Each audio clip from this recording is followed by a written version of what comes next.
தொடர்ந்து உள்ளே பார்க்கும்போது அதை நீங்கள் கண்கூட பார்த்து தெரிஞ்சுப்பீங்க.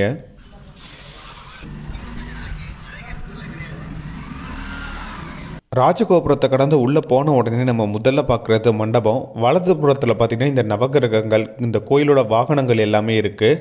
நமக்கு நேராக ஆதிசக்தீஸ்வரர் இருக்காருங்க. இந்த கோயிலோட பேர் ஆதிசக்தீஸ்வரி உடனூரிய ஆதிசக்தீஸ்வரர் கோயில் தாங்க.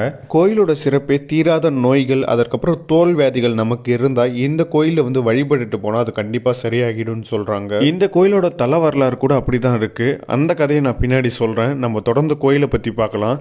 இந்த மண்டபத்தில் பார்த்திங்கன்னா ஒரே தூணில் முருகன், விநாயகர் சிற்பங்கள் செதுக்கப்பட்டிருக்கு. அதுக்கும் தினசரி பூஜைகள் பண்ணிட்டு இருக்காங்க மக்கள்.